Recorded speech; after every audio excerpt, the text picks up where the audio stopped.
Hello and welcome to Educational. I'm your host, Roy. I'm Terry. So we are the podcast that we are chronicling my aging through journey, my journey through aging. Of course, Terry is timeless and hasn't aged a day in the last 10 years. But anyway, and also our parents, both of our parents, are at that point where we're needing more help and having to make decisions. So that was why we started the show. We want to talk about our journey, but also we bring on professionals and guests from time to time. Today, we have an exciting guest, and I'm going to let Terry introduce Benjamin. Ben Kintisch is a cantor, a chaplain, and a music teacher when he's not on stage. This is the first musical that he's created called Life Review, the Hospice musical. He's loved singing and performing since early elementary school, and the journey from hospice chaplaincy to songwriting to musical theater stage has been an amazing inspiration. Life Review, the hospice musical, um, it's a new musical celebrating life, love, and loss through 3 seasons at a residential hospital. The story follows the young Rabbi David, the new chaplain at the facility. He arrives in autumn, eager and naive, caring but lonely. As he ministers to the patients, Rabbi David learns from his patients even as he cares for them and their loved ones. Ben, thank you so much for being on the show. We're so excited to have you here today. Thank you so much, Terry, for the lovely introduction. And Roy, I love how you didn't even skip a beat when you had your senior moment during your introduction about a podcast for senior. I just smiled. You smiled. Yeah, we got to put it all out there. Anything, folks. It's 100% real on Educational. That's right. I'm so excited to be with you and all of your listeners. I just like to hear him say that I'm not aging at all. Yes, I know some of you are listening and some of you are watching. So those of you who are watching saw me give the thumbs up, like, nice move, dude. She's not within arm's length, but she could still hit me if she threw something. That's right. It's nice to be. I always tell people it's a good idea to be nice to your loved ones, especially if you cohabitate. That's right, exactly. Well, we've been excited about this for quite some time. I think I stumbled across the review on Instagram, and when I was telling Terry about it, it was just both of us have been so excited, and then it's taken us a while to get this date. So we thank you for staying with us, being persistent, getting on here, and we are looking so forward because it's a tough time in life for the individual going through the hospice, and then also for their family. And I think that's kind of twofold with this episode. It's not only going to be very entertaining with you talking about your journey, how you got here in the musical, and the behind the scenes of the musical, but also performing a couple tunes from the musical itself, and then just that lesson of how we can kind of tie all this together to maybe make somebody's life a little bit easier. Yeah, absolutely, Roy. You summed it up beautifully. This is a time, this pandemic time, of tremendous loss and tremendous grief. Related to this pandemic specifically, we've seen a startling amount of deaths, especially among those 65 and older. Let's just name it, right? So if you are an older person, statistically speaking, you've been touched by COVID, or someone you know has, or at the very least a neighbor or friend or coworker. And if you're lucky enough to not have had an actual loss, like a mortality in your network of friends and family, maybe you've suffered losses related to the whole world shutting down. I was laughing with Roy and Terry before we started taping about how I'm a middle school teacher. So I'm doing this strange thing of teaching hybrid learning through a computer screen. And so there are kids all across America, around the world, whose school year has been canceled or changed. Now, that's not as heartbreaking, perhaps, as losing a loved one, like someone dying, but that's a grief, right? I worked with some teens at my synagogue who were like the drama kids, and they were excited for senior year when they would finally get their chance to be a star. Musical was canceled last spring.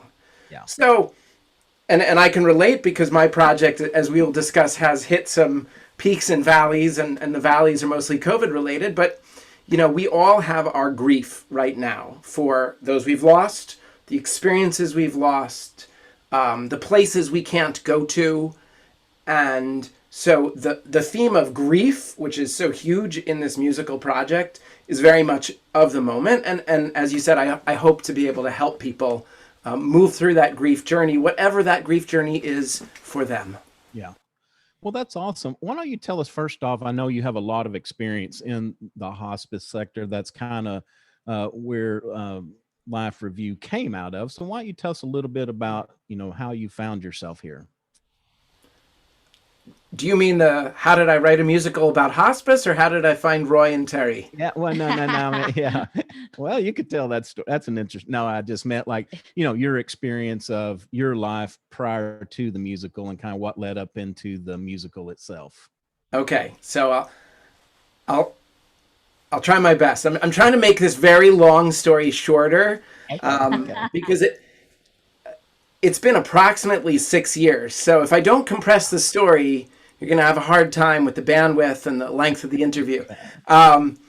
So the musical began with songs. The songs began with stories.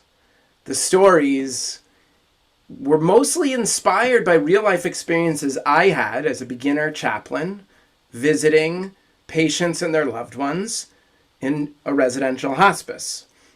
It was my first year of being a chaplain, so that part is from the play is semi-autobiographical, to be sure, though in real life I'm a Cantor, the character is a rabbi.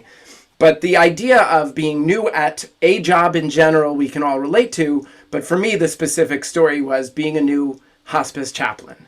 Wow. So there's this thing in hospice called Life Review. It's a term that I borrowed from the clinical world to use as the name of the play. And what it is you sit down with someone and you ask them questions that encourage them to tell the story of their life.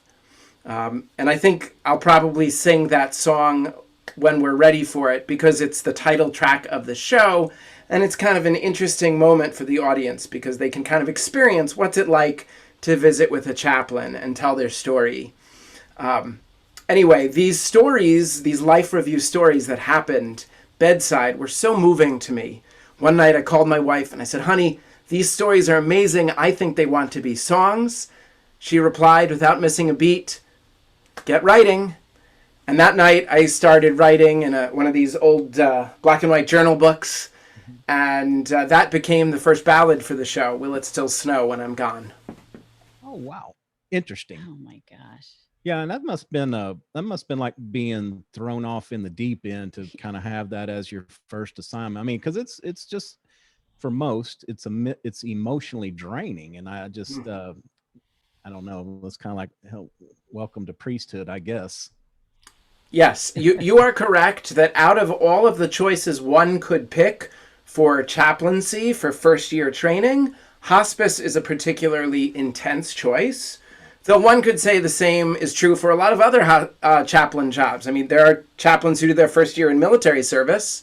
There's some who do ER, hospital, wings. I mean, there are very few chaplain jobs that don't involve a whole lot of heartbreak, because the chaplain's job, for those of you listening, if you didn't know, chaplain's job is a person of faith who ministers to the sick, seriously injured, ill, dying, and their loved ones. Or more broadly, people dealing with real life struggle, and they want help from a faith professional, right? That's what a clergy person is.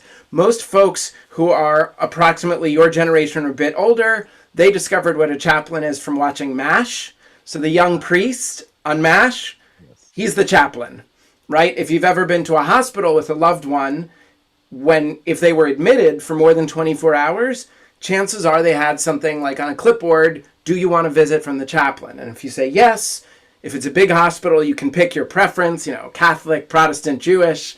In New York City, you get the choice of Jewish. The rest of the country, you might not have that choice. But that's the experience a lot of people have with hospital chaplains. And I actually had that experience myself some years ago. I have, for viewers who are watching, you can barely see the scar because I had a great surgeon. But I wrecked my elbow 6, 7, 8 years ago, before the hospice chaplaincy began. But I had the experience of being hospitalized for 3 or 4 days while I waited a major surgery on my arm. It was not life-threatening, but it was horrible. Let me put it out there that for anyone who's been hospitalized, and all of your listeners, if they're of a certain age, chances are they've had at least 1 or 2 visits to the hospital. You know it, right? It is horrible, whether you're in there for a heart attack or a heart procedure or cancer or even something, quote, as not that bad as a wrecked elbow, to spend the night in an uncomfortable bed away from your loved ones. If you're dealing with surgery, which is inherently frightening to most people, more so if you have anxiety about medical procedures, your guest is pointing to himself, like, it's difficult to be hospitalized. Yeah. I had 2 different wonderful chaplains. This was at New York Presbyterian in Upper Manhattan, both Jewish chaplains, because I had checked that box. And one of them named my pain. She heard all of this stuff, and she heard me minimizing, at least I didn't get killed like Sonny Bono when he had a ski accident, and it's only my elbow. And she said, but Ben, you also told me that you're going to be out of work for a few months, and you told me that you're frightened, and you told me you're in pain, and you told me you're facing disability, the loss of use of your arm for several months. She's like, that's a lot of loss right there, Ben. That's a lot of hurt. And that was classic chaplain skill, to hear the person's story and then acknowledge their pain. The other guy was a little more traditional, did some songs and psalms with me, and that was also moving, like to have someone pray with me. But that thing that first chaplain did is what Rabbi David needs to learn in his journey. Instead of offering teachings or sermons, to invite questions and storytelling from the person in the bed. We call it in chaplain training making space or making sacred space. So you actually pull back a little bit. I'm doing it on camera for all of you viewers. And you give the person in the bed or the person who's sitting in a chair who's crying space to have that feeling. As my wonderful trainer, Rabbi Jim Michaels, used to say, you need to go down to the basement with them. And that can be spooky. That can be dark. Returning to your original question, hospice, is that intense? Sure, because the basement for people who are dying is to sit with them during their dying days, or to sit with their loved ones after they have just died, or during those moments when they leave this plane and enter another. That is admittedly emotionally intense, and that's part of the drama of our young hero, Rabbi David's journey and training. But that dramatizes something that we all need to go through in our lives, right? Our own mortality, our own particular and individual journeys of grief as we deal with the passing of the generations. People sometimes are surprised. They're like, oh, Ben, you're so young. Why are you writing a musical about death and dying? It's so dark. And it's like, well, when I was in elementary school, I went to my first funeral when my grandma died. In middle school, I went to the second funeral when my grandpa died. In college, I lost my first friend. It was a beloved boss who dropped dead of a heart attack. And in my 20s, my first college friend, as in first peer, died, sadly, by suicide. In my 30s, I lost a friend who had muscular dystrophy, and he had outlived his life expectancy. So none of those losses wrecked me. They were all difficult. Thank God my parents are still alive and well, as are my wife's parents, but there will be a time when we have to bury all 4 of them. And at a certain point, I will have to bury my spouse, or she will bury me. If God willing, we're still married when we're old and gray. So wherever we are, whatever age and stage we're in, we are all approaching that difficult thing known as our own mortality, our own death, our end of life. And that is super hard, but it's also important to just accept it, maybe laugh about it a little bit. And maybe that's part of my educational mission. I know you guys have yours about kind of enlightened, healthy aging. I think acknowledging mortality, which is admittedly the finish line, so to speak, for this race called life, acknowledging that is an ending, I think is healthy.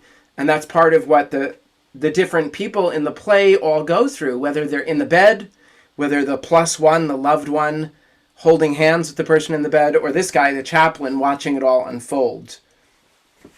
And it's such a hard, I mean, it's just such a hard topic to discuss, for all of those, for the reasons of, you don't want to address your own mortality. You don't want to know about the people, whoever you're addressing. You don't want their mortality to be in question. I mean, it's going to happen. So why not sing about it? Absolutely. And you're nodding, and the two of you, I think, based on your profession, podcasters, you have these conversations probably more than many of your peers. But I am guessing that I'm not rude enough to ask how old you are, but I'm guessing some of your peers still have both parents alive, and many have already lost one or two. Yeah. I'm not going to speak for there. her, but I will say that, at my age, the last couple years, it started to lose a lot more people, who I went to school with, which, it can be a very rude awakening that, it's gotten to be fairly constant. But I'm lucky enough, both of my parents are still living. Terry's one of her mother's still living.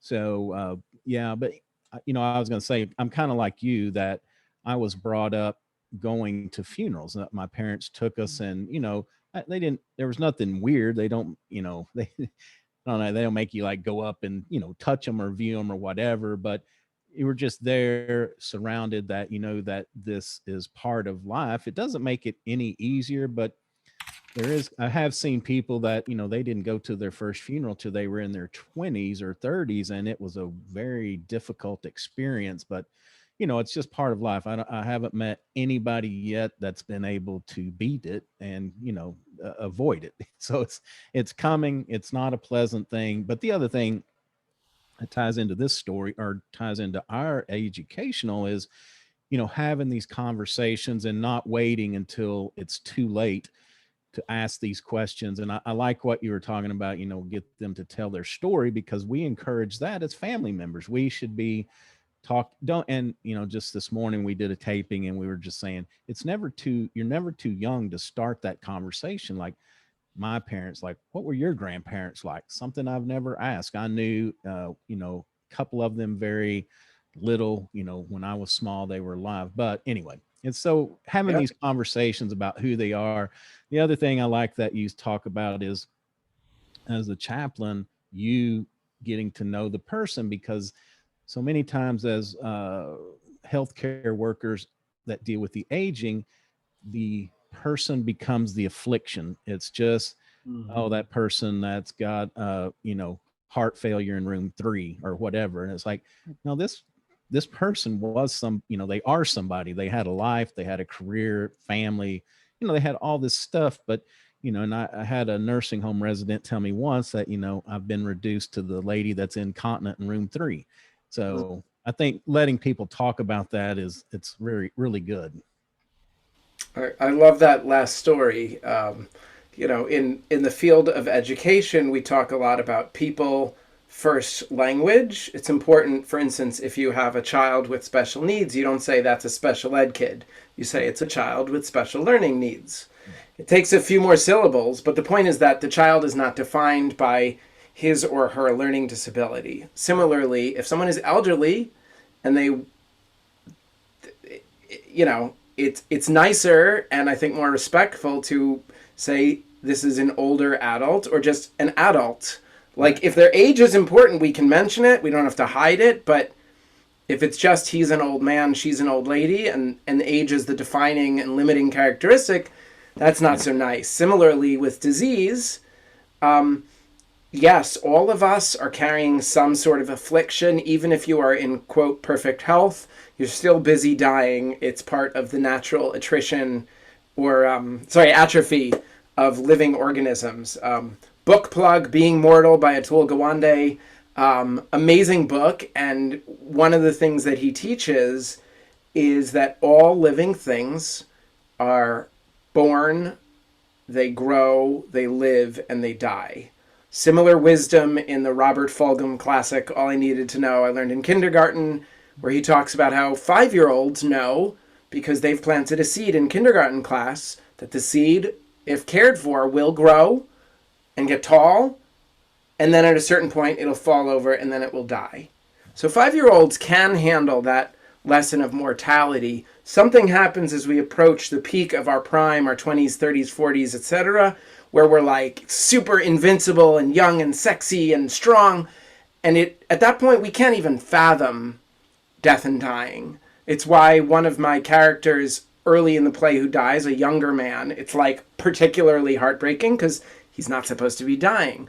When the older people die, maybe there's a different intensity of heartbreak because it's like life expectancy and so forth. But it's that ending, to quote my song, it's coming for all of us. In fact, I'm not sure, Roy, if you want me to begin with something lively and funny or something inspirational. What are you feeling right here? Because if it's everyone dies, I've got a good one. Okay. Yeah, no, We'll that's do that. perfect. That's perfect. Let's do that. So this is the opening number from the play. It's called Spoiler Alert. I wrote the lyrics, music by Andy Bosov. This is a sort of classic Broadway comedy number, and we wrote it. The concept came from my buddy Jason Spiewak, who's one of the other composers. We were sitting around brainstorming, and he said, yeah, man, people are going to be stressed. They're going to be nervous about this play, about all the dying. He's like, we need a good comedy number to break the ice. And so we're brainstorming, and he's like, I know, everybody dies. And I said, everybody dies in the end. He's like, that's the hook. So that's the punchline. I already ruined it. The song is called Spoiler Alert. And I hope you enjoy it.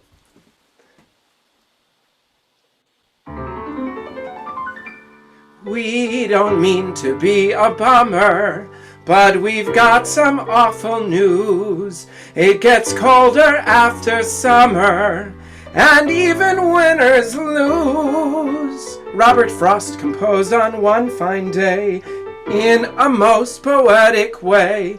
He wrote, nothing gold can stay.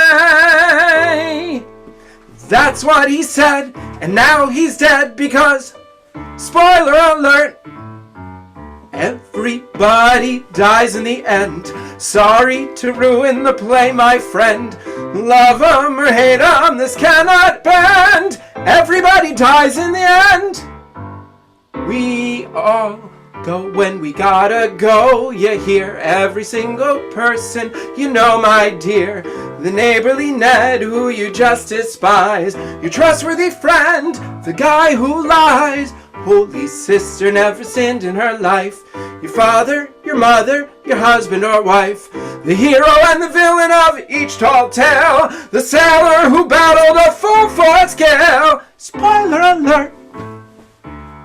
Everybody dies in the end. There we go. Sorry to ruin the play, my friend. Love 'em or hate 'em, this cannot bend. Everybody dies in the end. It's the truth, Ruth. It's sad, Vlad, it ain't pretty, Kitty, but it's real, Camille. It's coming for all of us. No matter how you feel, no matter your name or party or game, it's the same, it's the same. The man who's gentle and noble and smart, the lady who woke the world with her art, the boy who lived with a baboon heart. They all leave the stage when they're done with their part. Our curtain is up, we will do our thing.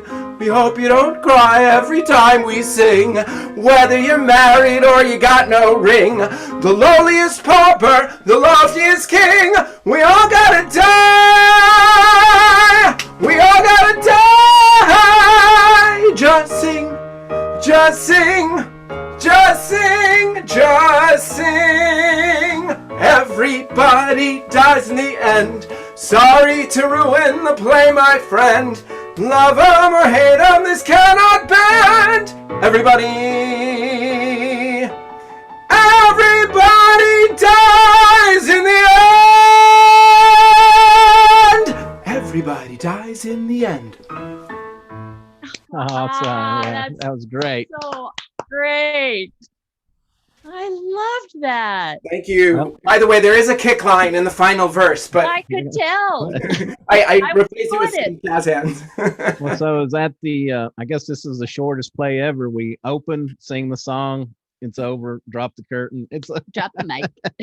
Well, so that is when presented IRL in real life, as the kids say, that is an ensemble number. The rabbi character is the sort of main narrator doing most of that, but it is written as an ensemble number with all the characters doing a few punchlines, and that way we can get a group kick line, because you don't know who it is. And through the magic of theater, all of our elderly and seriously ill patients can sing beautifully and dance. That's part of the fun of suspending disbelief. And we get to do that again and again. I tell folks it's like a cross between Fiddler on the Roof and a chorus line. Fiddler on the Roof because it's very Jewish, a lot of talking to God and that sort of dialectical, as we say, and chorus line because you hear these songs that are almost like monologues set to music. You have Stella, who remembers skiing in the mountains with her kids and dreams of snow as she's fading away. You have Leroy, a former church musician, who remembers the pride of using his body to make music, to protest, to stand up for what was right. And we have Murray, who, as he faces his death, he just wants to make friends. He's like that guy who's friendly with everyone. And he has kind of a up-tempo Frank Sinatra kind of song called My Last Day on Earth. And he's like, I'll make a new friend. So everyone faces their ending in different ways. And that's the way it's a little bit like chorus line. But I invite all of the listeners and viewers to think about who do you think you might be in hospice care or in end-of-life care? We'll imagine the Broadway version of the scene, right? Because realistically, a lot of folks who die are not dancing and singing and cracking jokes the way my characters are.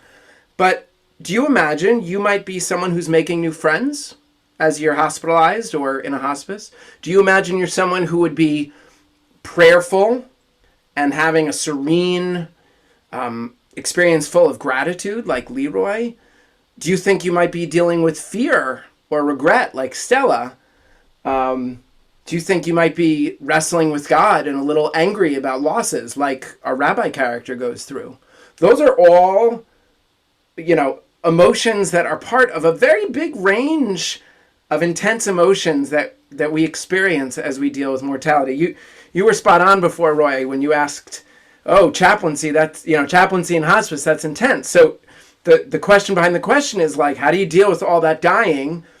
That's kind of one of the first big questions our young hero asks. He's like, I'm ready for this job, except all the dying. And it's like, oops.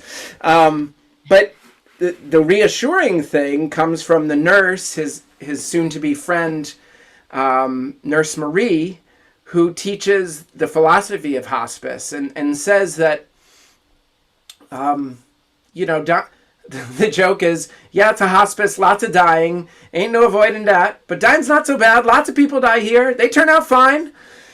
And, Rabbi, I just hope when I die, I get treated this nice.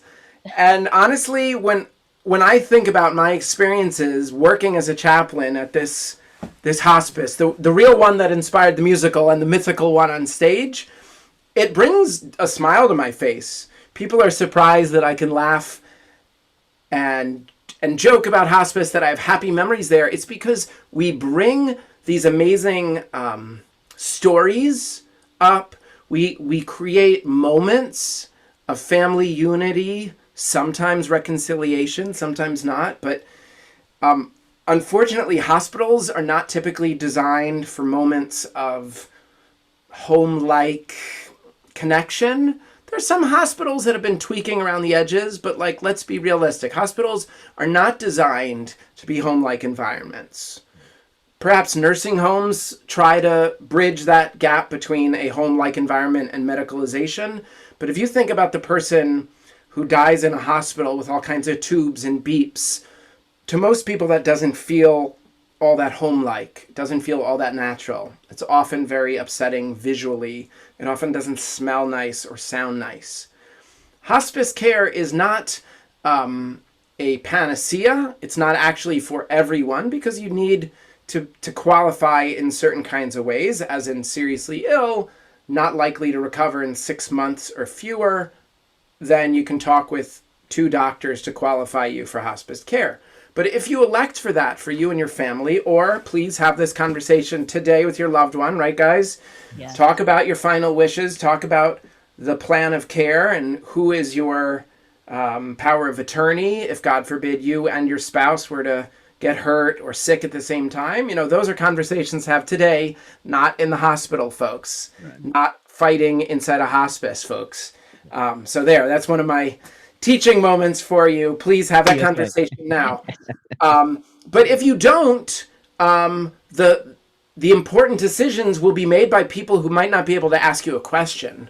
You know, God forbid, whoever's listening, if you were incapacitated tomorrow, some jerk on the road does something dangerous and bumps into your car. If you're hospitalized tomorrow, do your loved ones know your wishes?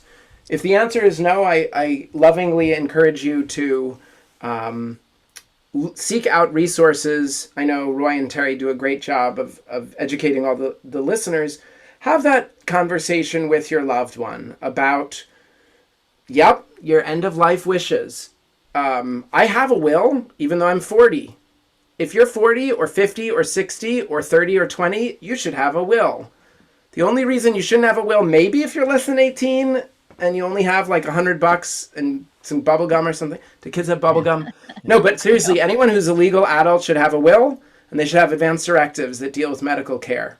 Right. I've seen up close and personal, and it's horrible when loved ones are fighting over care because they don't know. Anyway, stepping off of soapbox. Yeah, no, you're right about that, because every, siblings all think that they know what mom or dad wanted, and the reality is, a lot of times nobody's ever talked to mom and dad. So thank you for that PSA. Sure. That's awesome. Yeah, we've been doing a lot of talking about that. Yeah. But I think the other thing that's kind of curious about this, about the play and hospice is, hospice was designed is we're never going to enjoy dying, and I get that, but hospice was designed to make end of life more pleasurable, to say, no more, as much as we can, no more tubes, no more fighting, no more, whatever these treatments and all. It's a place just to make the individual comfortable and to live out their life as best as possible, with them and the family surrounding. So it's I think it's interesting that you do bring these stories to life, and we add a little humor to it. So I think that actually fits in very well. Fantastic. Well, since we're talking for a little bit about what hospice is, if there's a song that could be like cut and put into like a PSA for why do hospice, it's this one. It's called Live Until You Die, and it's inspired by some of the writings of Dame Cicely Saunders. She was the British nurse who in England started what we now think of as the modern hospice movement. And this was after World War II, when, based on medical advances, a lot of things that previously would kill soldiers, they were surviving them. So now there was this new medical problem of end of life that was prolonged. It's kind of a funny thing when we think about it, but it is a modern miracle that it takes so long to die. In olden times, when life expectancy was shorter, if you were a young man and you were, let me take a grisly example. Civil War, if you were shot in the leg, there was a good chance you would die because you would get gangrene and the infection would spread. And not to be gross for all the listeners, but like a lot of things are now like, oh, you would just get a field dressing and then medevaced, and a helicopter would take you away. Like, there are all kinds of reasons why soldiers and now the general public live longer. And that's the short version of how hospice started. Look up on Wikipedia if you want to learn more. So I did some reading on Cicely Saunders and her philosophy behind hospice care, and I wrote this song. It's called Live Until You Die. I wrote the words, and the music is by Jason Spiewak. I'll do a portion of it. Okay. This is performed by the nurse.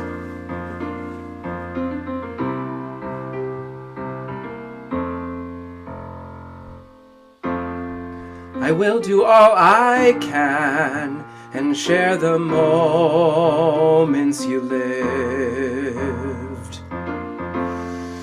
Laugh with you and cry till the moment you die, and die in peace. Even when you're dying, you are holy.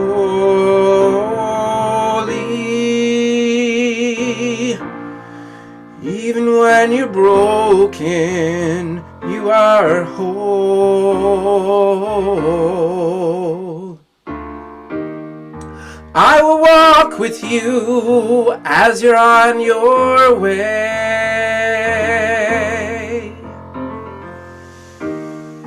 I will talk with you so you have your say. Sitting by your side until the final day.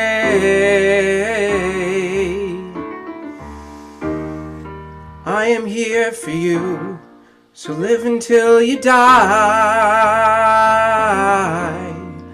Live until you die.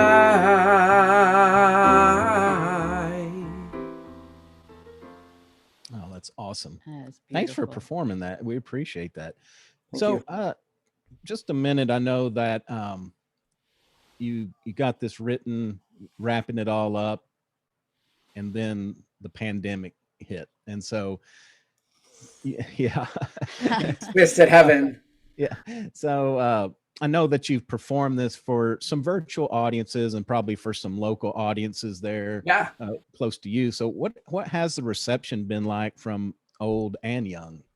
Oh, thanks for asking, Roy, and acknowledging my particular grief of this project. Though it's not dead. Virtual Tour 2021, including an appearance on Educational Podcast with Roy That's Berger right. and Terry Malazzi. Thank you. Did I say it wrong? Malozzi? Malazzi? Malazzi. Malazzi. Okay, Kintisch. Right.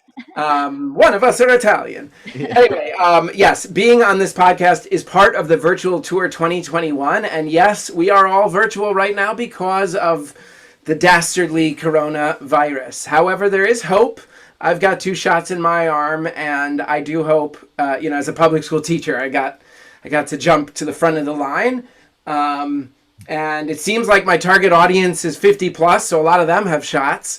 But even before we do the in-person live theater, and all joking aside, I will not do any live performances until I am convinced, along with my creative team, that it is safe to do theater inside. But there are a lot of exciting opportunities right now for live theater and live music in this virtual environment.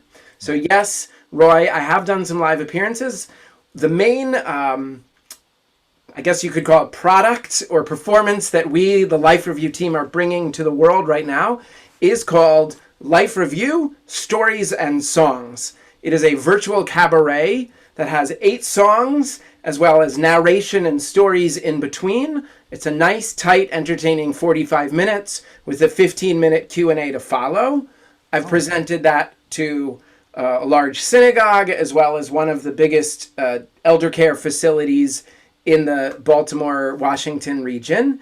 That was an interesting gig because they had it piped through how a lot of eldercare facilities, they have like their cable channel for announcements and stuff. Yeah. So there was my face on hundreds of TVs. So that's exciting.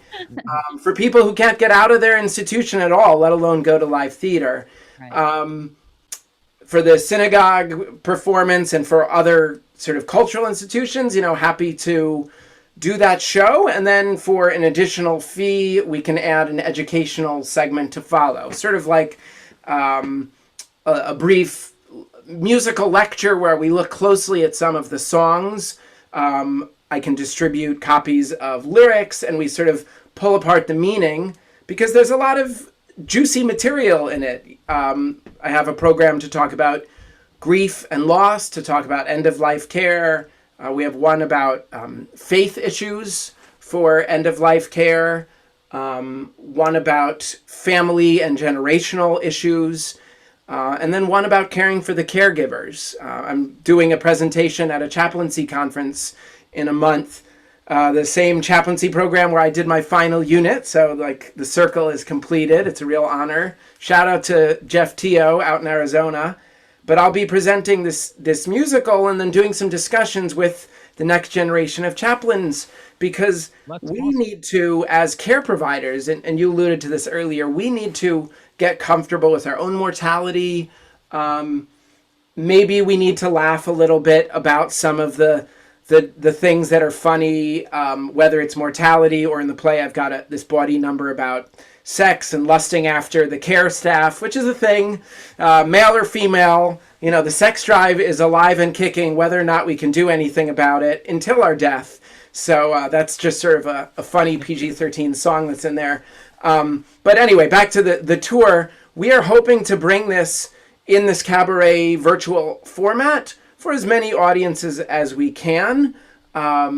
I know I'm performing at my boyhood synagogue later in June. I'm hoping to make some conference appearances. So I encourage all of the listeners, if you've enjoyed this interview and some of the songs, please do check out lifereviewmusical.com, and you can submit your information to get in touch with me. I'd love to meet you and hear about you and your organization or your community. And through the power of the internet, as long as you have the internet connection, I can come to you. Now, the exciting thing, there's this metaphor in the play. If you visit the musical website, you'll see our logo is a daffodil. So in the opening scene, the young chaplain is planting bulbs, and he reveals that those are in memory. He's planting flowers in memory of his deceased parents.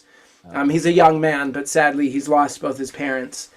At the end of the play, 6 months later, it's spring, and the daffodils are blooming. So I look out my window. I don't know, are the daffodils still blooming down in Texas? But in Maryland, the daffodils are still up. They're starting to fade a little, but I see that sign of hope and renewal. What does this have to do with the tour? Well, I'm happy to report that at least one synagogue I pitched on the virtual show, they were like, it sounds too heavy for virtual, but how about we book you in a year for a live show? And I said, yes. No. So if you want to talk to me about a live show in 2022 or 2023, calendar's wide open. But I think that what's likely to happen is I'm going to be performing all over the country in this virtual environment, and it's like planting bulbs. Right. And who knows which might grow into a future in real life performance, which might just touch someone who's inspired to learn more, perhaps to support the project. We are still in early development, but we have big dreams. So if this conversation today inspired you or moved you, if you like the music, please learn more. I would be delighted to meet you personally and have a conversation. Oh, also Instagram at Life Review Musical. That's how I found Roy and Terry. So what has the reception been from, I know you haven't done real life audiences. I did 2 real workshops, one with 100 people, one with about 250. So we've had some audiences. The good news, Roy, is they usually laugh when they're supposed to. Sometimes they laugh at unexpected places, which is a funny thing about writing comedy. You never know, like, if there's an unexpected punchline. And then they definitely cry when they're supposed to, too. My wife teases me when I say, like, oh, man, they were all crying. She's like, are you happy about that? And I say, well, it's like, when you're a songwriter, if you can create a song that moves people to tears, you've created something of power. It's actually it makes me remember the first time I shared one of my songs in public. It was that song about snow, that very first song I wrote. The melody was not even done yet, so I was sort of making up the melody on the spot. The words were like 75% done, but I had a venue. It was a songwriter's share at a Jewish education conference. Shout out to my dear friend Sue Horowitz, who led that workshop. And I sang for about 20 people in a room. It was a cappella. It was rather clumsy, but the words were meaningful to people. And I'd say 15 or so people, men and women alike, were crying openly when the song was done. And I said to myself, oh, wow, I've created something impactful here. And right after the class ended, Sue came up to me and she said, Ben, are there more songs? And I said, there are. And she said, you need to keep working on this. You've got an important project here. She gave me one piece of advice. She said, clearly you know how to write a sad song, so you have to write some comedy songs and some romance songs and some shocking songs, because if you write 8 sad ballads, before intermission, they won't return for the second half. They'll just be like wrecked. And so I've tried to follow that advice. You heard one of the comedy songs before. There are a few others. And I try to have a variety of musical styles. There's a gospel song, an R&B song, several sort of 80s sounding power ballads, because that's what Michael Miller and Jason Spiewak seem to write. They're both like deep in the Carole King, Billy Joel, Elton John sound. So like those guys. Yeah. They're not officially part of my creative team, but you can hear echoes from all three wonderful piano heavy rockers that I just mentioned, or songwriters I mentioned. It's been wonderful. I mean, I'm joking but not joking about the laughing and the crying. And here's why, Roy. There's a reason why there's this whole genre called gallows humor. Why is everyone making jokes around the gallows? Someone's gonna die. It's because it's a very uncomfortable situation. And I'm not even gonna get on my soapbox about capital punishment. By the way, I'm against it. That said, being in a place where death is like so imminent is deeply uncomfortable, and that's why people want to joke, because it like diffuses the tension. It's why I had to make a comedy number to kick off my musical about hospice. It's why the character Rabbi David, the character who I play, he's got that sort of nebbishy, nervous, self-deprecating persona that's a little Woody Allen. It's a little Tevye from Fiddler. But it is a classic Jewish trope to make jokes in the face of deep pain and suffering. There's a whole somewhat uncomfortable subgenre of Jewish humor about the Holocaust. Some people don't like it, but it's, I wouldn't recommend non-Jews repeat those jokes, but Jews are allowed to, it's like insider humor. Yeah. But we all have our uncomfortable stuff. It's also why a lot of people like to joke about sex and joke about drugs and joke about politics. It's all these taboo subjects. Somehow we haven't learned how to have adult conversations around the uncomfortable, but many of us are okay with laughing about it. So I try to use that to our benefit. And, that's why the two of you, I think, were laughing quite a bit during that funny song before. The lyrics are clever, but, what is the essential truth? It's not that funny.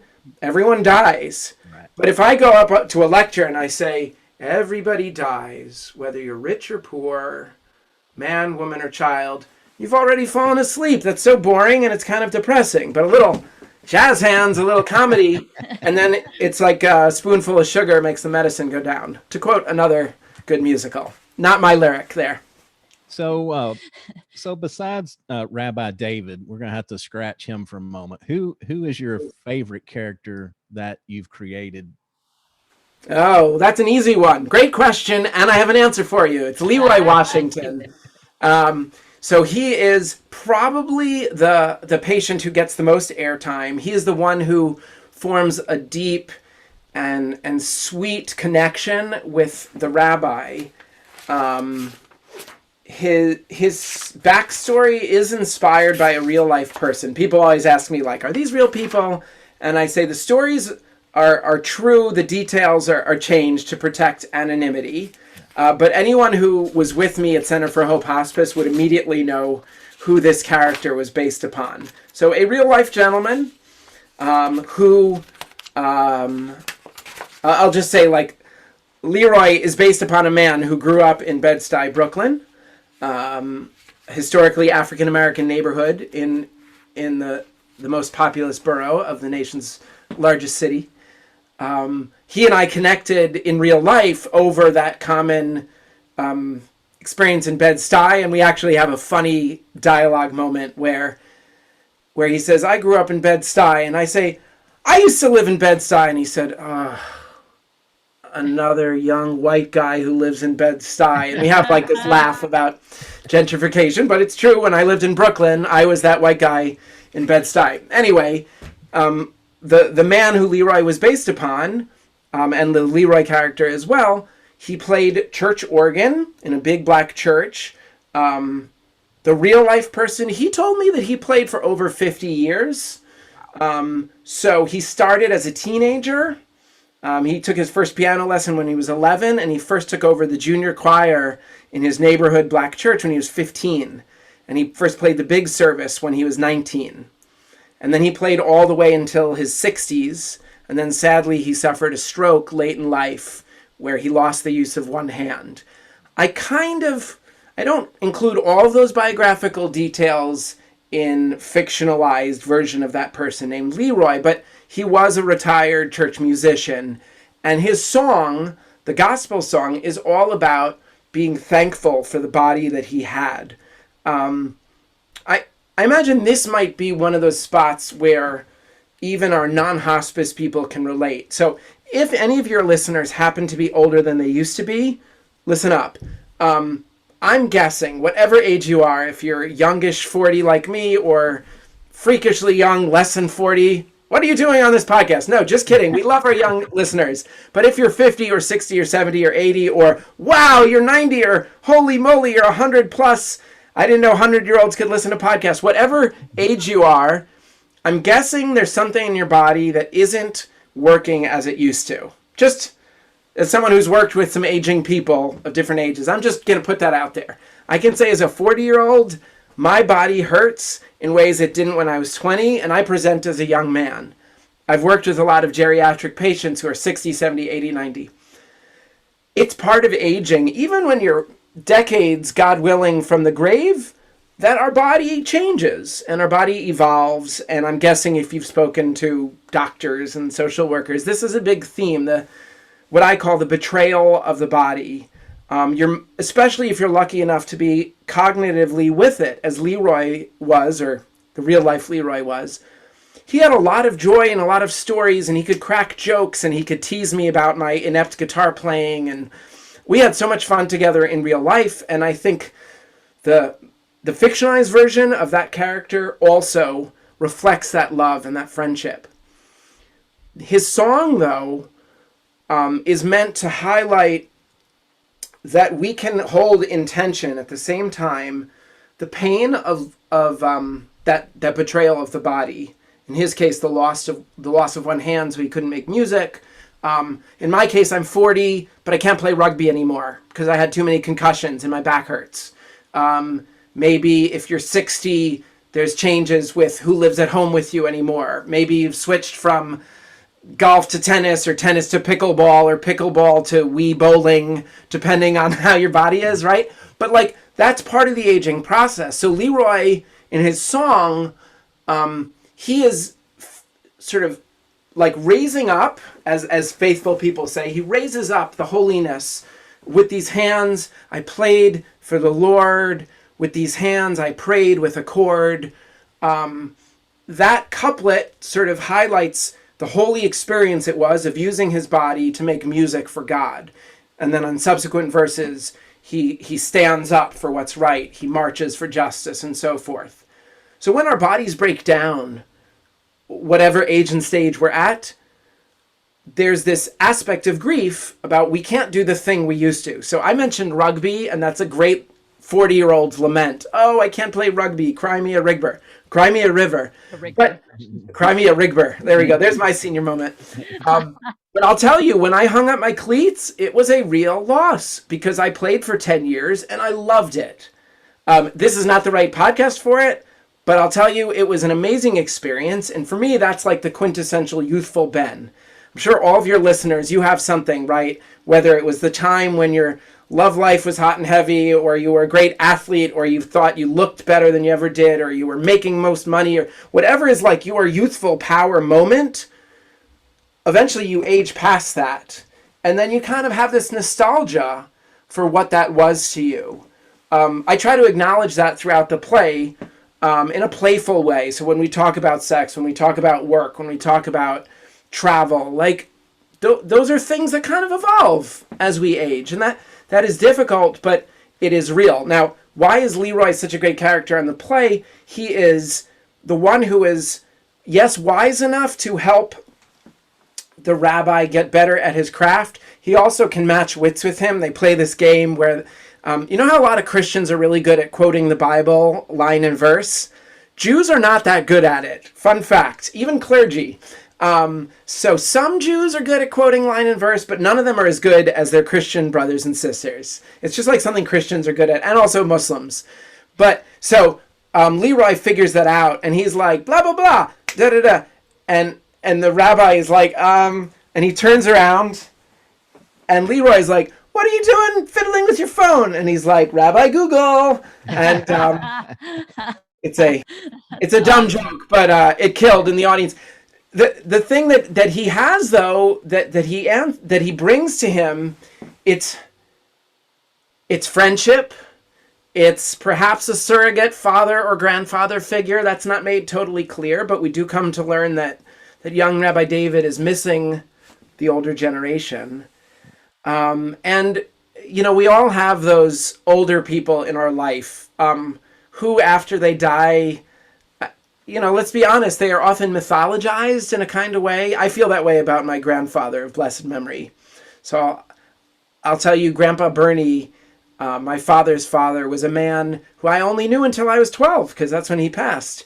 But he was so beloved. He was a postal worker in New York City back before UPS. So the guys, they also did the parcel post, right?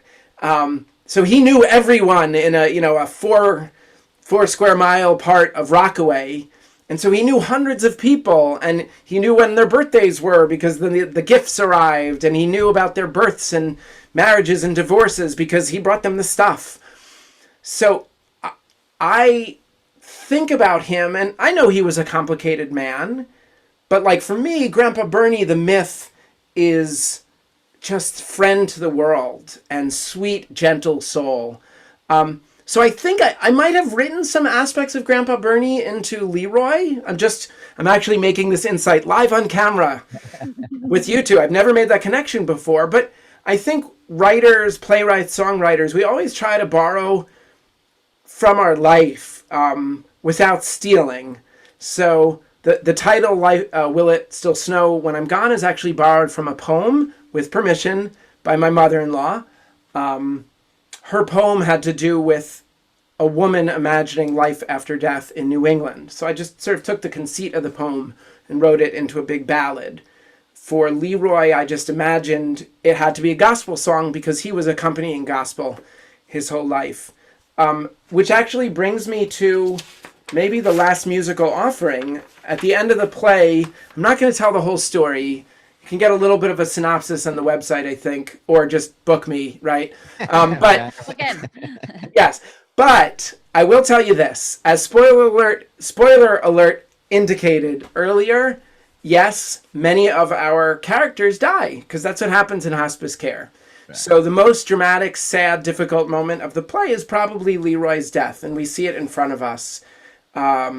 And I will give you a tiny introduction and serenade you and your listeners. Okay. Awesome. So Rabbi David is getting ready. I'll just read the little intro. It's late in the day, and it's late in the play. And before Rabbi David heads to his car to drive home, he pops into Leroy's room for a quick visit. They talk together, quieter than usual. And after a few playful pleasantries, Leroy says, "Rabbi, I'm feeling tired." Rabbi David offers to play him a lullaby to help him fall asleep. Leroy nods weakly and smiles in the most subtle of ways. Rabbi David sits near the bed and plays the following song.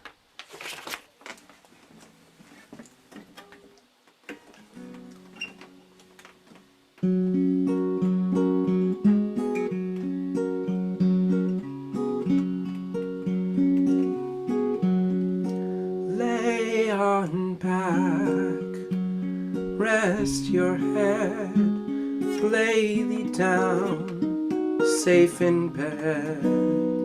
Close your eyes, darling dear, you drift away, I'll stay right here. Time to sing a lullaby,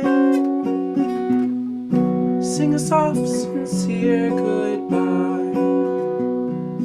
Tuck you in for a dream so sweet, heaven awaits, your life's complete.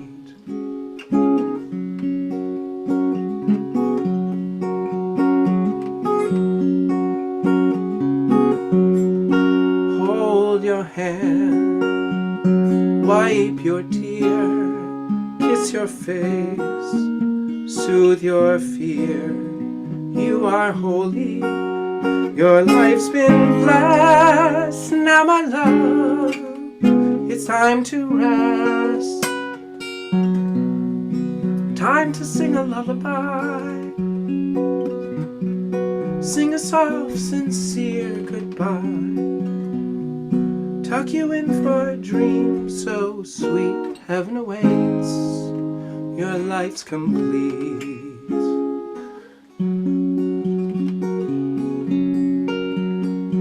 So rest, rest in peace. Rest, rest in peace. Rest, rest in peace. Rest, rest in peace.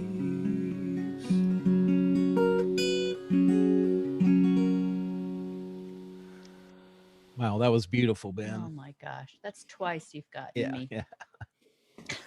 That's two. You get You one said more. I made you cry 2 times, Terry. Yes. How Oh, dare you? Well, It's beautiful. I'm glad you found it beautiful. Can you tell me and the listeners, Terry, what was it about that song just now that brought tears to your eyes? Heaven waits for you. I mean, just it was just all of the emotions together, and then the word, just all of it, everything. It was beautiful. It was. I Yeah. just imagined myself. I think it's that calming, sometimes it's like we fight that death until, we had actually had a guest this morning that her mother waited till everybody got around, and then, she was passed easily. But I think a lot of times people, it seem like they fight that till the very end. And, this is kind of like a message that, it's okay. Like you still have stuff to do, but just not here. really not Yeah. here. Yeah, that's interesting, that the phrase that you said just now, Roy. It's okay. I've experienced this many times in my travels as a hospice chaplain, both as a trainee and then more recently, my final unit of training was in a sort of what I call a circuit hospice here in Maryland. Shout out to JISA Hospice, Jewish Social Service Agency Hospice Care. So I traveled 1 day a week for a year. In addition to my job as a cantor, I was a hospice chaplain, 1 day a week. And I would be here and there, usually 4 or 5 visits per day on the day that I worked. And sometimes I would see someone who was kind of holding on.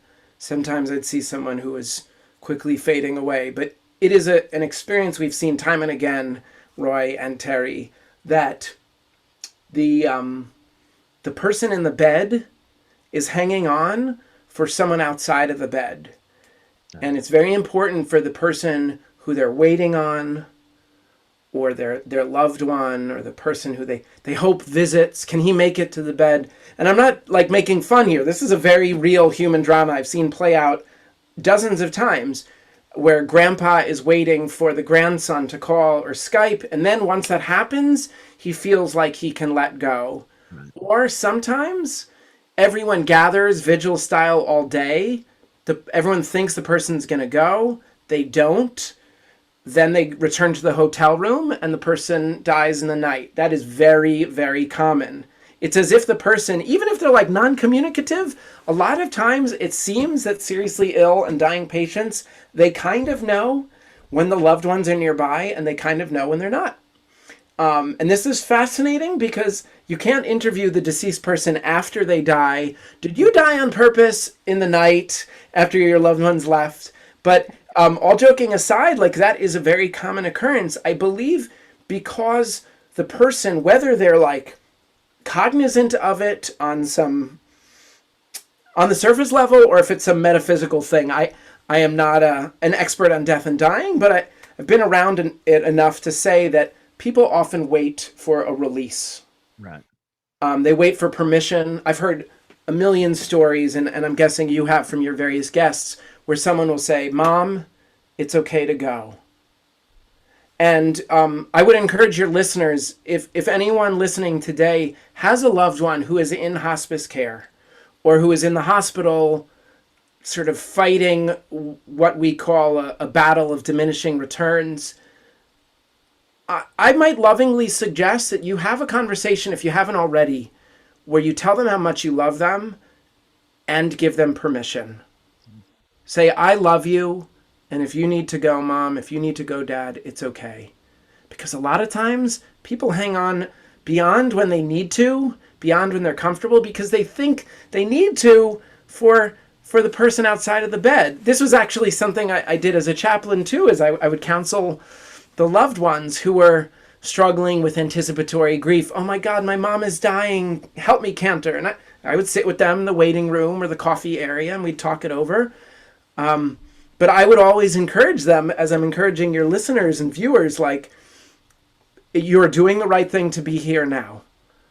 You don't have to move in. You know, you got to go home and shower.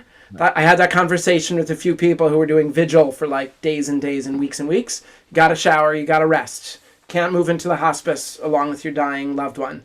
But being there, if you can, is great. And I might also, we were talking earlier about the virtual tour, Terry and Roy.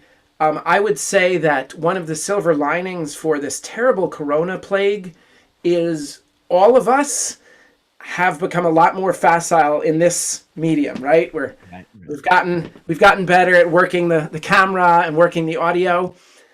And what does that mean? It means we don't really have an excuse not to visit our elderly grandpa, grandma, mother, father, loved one, whether they're seriously ill and dying or they're just like a lonely old person in a nursing home. You have no excuse. Now, I'm not trying to guilt all of your listeners, but to remind them that, look, I have like a crappy old iPhone, but with the power of FaceTime, boop, look, there I am. Some of the most moving stories of chaplaincy I heard, especially in the early pandemic, Roy, when New York City was being ravaged. I remember this was the first time I cried for the pandemic. I read this very moving story about chaplains at one of New York's biggest hospitals. If your listeners remember, nearly a year ago in April, it was when it crested in New York City. Mm-hmm. And we all realized as a nation, like, holy crap, this is dangerous, especially in the cities, especially among our older and vulnerable. So there was a story of chaplains being so overwhelmed with the quantity of death and the fact that they couldn't hold hands anymore. Yeah. They couldn't embrace with arms and proximity the loved ones. Well, what became their saving grace? It's not as good as holding hands and being there, but I've read stories, perhaps your viewers or listeners have heard too, about chaplains being sort of like tech assistants. So they're like facilitators, and certainly social workers and activities directors. Shout out to all of your elder care people listening. You guys have all been so creative to try to make that connection via Skype, via Zoom, via FaceTime, all the tech. So I would remind us, God willing, we will all get vaccines soon. We can return to so-called normal life. Let's not forget how we've all learned to make these connections through the computer, through the phone, and so forth. Because I will acknowledge, as I did at the beginning of the interview, Terry, like, it's not easy to visit all the people who are dying. It's not easy to visit elder care facilities, even the fancy ones, like in Rockville and Bethesda that look like hotels. It's still a little depressing. I mean, let's be honest. Let's call a spade a spade. But the people there are all individuals with loved ones. And those loved ones, if they visit, they are doing an amazing thing. And if they forget to visit, well, give them a call. Yeah. Connect on phone. Mentioning that, it was a telling picture from that time period is that one of the hospitals had got a bunch of orchestra stands, somebody, and they had all the iPads set up on these stands where they could take them into the residence room. Yeah, that's right. Help them out. So, but it's a good thing, and I don't think we take advantage of that enough. Is that sometimes if we can't be there, being on the virtually there, just being able to see or have somebody see us, it's the next best thing. So we need to figure out how to make that happen. And there aren't any reasons why now, No. in this day and age, there aren't any reasons why you shouldn't be able to And do we it. can't sell our elders short that they can figure out how to do it. Having saying Yes, they just can't do it absolutely. is really not an excuse. We can figure out a way to make it happen for them. Yes, So. and when safety allows, I also encourage us to put our teenage and 20-something and even elementary school age kids to work as tech assistants with our elders. Yes. I happen to be the proud father of a 10-year-old girl who I overhear in virtual school being like tech assistant to 3 or 4 different professional teachers. It's very funny. But any of you who are at home with your students in virtual school, you may have overheard this conversation too. So if you are lucky enough to have elderly parents who are still alive, if you are not personally fabulous with the tech, maybe the younger generation is. And that's a nice way to bridge the gap. Hey, Grandma, this is how you use FaceTime, So it's a nice way to make that connection. Funny. Well, Ben, thanks so much for taking time out of your day to be with us. This is such an exciting project. We are excited. Hopefully we can get the word out, and until you can return to live theater, at least this is awesome, because for groups with the big screen TVs, or I like what you said about piping it into the residents' TVs, a lot of ways to take advantage of this. Totally. It's this grieving process. I don't, people always talk about closure. I'm not one that buys into that, because I don't think you never forget. It's never closed. You always think about it, but helping us to deal with that grief as we go through the process, but then also those of us that are left after that process as well, that help us deal with our grief, where we can, get on with living. It's what the person that passes, that's what they want us to do. They want us to get on with our life and live a good life, but we can still kind of balance that, keeping them in our memory, but yet moving forward. Right. Yeah. That's right. They live on in our hearts. They live on in the memories, and if there's a big message from the play, it's that the stories and songs of our lives live on after we go. Famous rock stars. I'm also a music teacher by day, so I tell the kids, someone like Michael Jackson or Whitney Houston, they died, but they live on forever through their music. So that's the power of celebrity. Or if you're, Humphrey Bogart, you live forever on the silver screen. But for just regular people, it is about sharing the stories. And that's what we're trying to celebrate in Life Review, the Hospice musical. Who are you? What did you do? Where did you go? Who did you know? Back to our, what we said at the beginning of the show, building on your, your tech segment there, is that with all the tech that's available, the recorders on the iPhones, the video, there's no reason that we can't chronicle, part of our life in writing, talk to our parents, our grandparents, I think it's good to have it in their words. So if we can capture their audio, or even better, video of them, think about how your young kids that really don't know them, that will be so beneficial to them at some point in their life. So take a few minutes to figure out how to make that work, chronicle that story, for sure. Or write a musical. Yeah, or write a musical. Yeah. Oh, please. You can write a musical about a non-hospice subject. I don't want there to happen. My mother-in-law, according to family legend, wrote a great musical at the same time that someone else also did a musical adaptation of The Secret Garden, and the other one made it to Broadway. She's still mad. Oh, no. No one else write a hospice musical, or I'll be mad at you. Okay. However, I would love to hear from you if you've enjoyed the conversation today. And, I just, if I could, I'd love to end with a line of gratitude. We end the play being grateful for the life that we live, and for the opportunity to visit and connect. In the end, I thank you for seeing through the nonsense. In the end, I thank you for being your holy self. In the end, I thank you, my newest best friend. In the end, I thank you for grace at the end. Pray for me, hold my hand. Stand with me while I can stand. Rest is coming soon. I thank you for letting me be in your room. Light of your hopes bright in the gloom. So grateful to have met you. Wonderful you. Wonderful you. Oh, that's awesome. thank you Well, so much. One more time, tell us where they can reach out, get some more information on Life Review, on yourself. You got it. Life Review, the Hospice Musical is the name of the project. My name is Benjamin Kintisch. I wrote the lyrics along with a team of composers, Michael Miller, Jason Spiewak, Andy Bosov.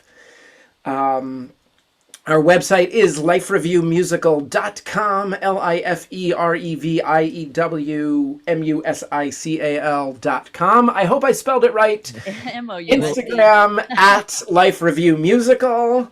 And we have a form on the website where you can inquire. I will be happy to be in touch. We also have a trailer video that's beautifully made, so you can see some footage from our last live workshop. If you're having trouble picturing it, you can see us with a little bit of jazz hands, awesome. Some audience shots to show that we weren't always in virtual land, and a little bit more about the history of the show. It's kind of an interesting story, 6 years in the making. Yeah. And I would be delighted to have you, the listener or the viewer, to be part of our virtual tour 2021. So be in touch. Okay. That sounds great. Y'all reach out, find out more about it. It's going to be enlightening, and we will definitely, once you get a few live performances under your belt there, we will definitely get you back on. We'd love to talk to you again, see how things are going. Bring me out to Texas. Yeah, I'm on. That's right. You'll learn how to say y'all properly. Y'all gonna die in the end. There you go. I'm ready. All right. Well, thanks a lot. That's going to do it for another episode of Educational. Of course, I'm Roy. I'm Terry. You can find us at educational.com. We're on all the major social media platforms. And of course, we will put all of Benjamin's information and spell check it, and we will put it in the show notes there as well. So, that's right. He's taking a picture. It happens. We're on all the major we're on all the major podcast platforms: iTunes, Stitcher, Google, Spotify. If we're not on one that you listen to, please reach out. And of course, a video of this interview will go up when the episode goes live. So until next time, take care of yourself and take care of your family. Thanks, Ben. Thank you, everybody.